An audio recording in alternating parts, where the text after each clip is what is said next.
څو ورځې وړاندې پر فیسبوک ځینې اوازې خپرې شوې وې چې افغانستان به ډیر ژر له سریلانکا سره سریز وکړي. بیا اوازې سوې چې افغانستان به له پاکستان سره سریز وکړي، خو دغه هسې اوازې وې.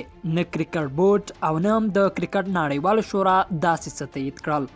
سلام لیدونکو، ستړي مه شئ، هیله ده ښه به وئ. درنو دوستانو، د دې لیکنې لیکوال وایي چې زه په خپله د کرکټ بورډ له ویان سره وغږېدم چې هغه په لنډ وخت کې له دغو لوبډلو سره سریزونه رد کړل.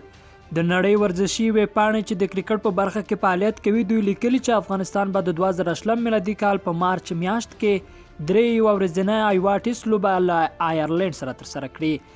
د افغانستان او آیرلینډ ترمنځ د سریز یوازې یوه میاشت معلومه ده او دقیقه ورځ بیا نه ده معلومه. افغانستان تر اوسه 4 ټیسټ لوبې د بشپړ غړیتوب لرونکو لوبډلې په توګه ترسره کړي چې 2 ګټلې دي او 2 بایللې دي. هند افغانستان ته په لومړۍ ټیسټ لوبه کې ماتې ورکړه، ورپسې افغانستان خپله دوهمه او د آیرلینډ خلاف لوبه کې بری خپل کړ. افغانستان په ویکټو آیرلینډ ته ماتې ورکړه. دریمه ټیسټ لوبه افغانستان په 2019 میلادي کال له بنګلادیش څخه وګټله او څلورمه ټیسټ لوبه افغانستان له ویسټ انډیز سره وکړه چې افغانستان له ویسټ انډیز څخه په 9 ویکټو ماتې وخوړه.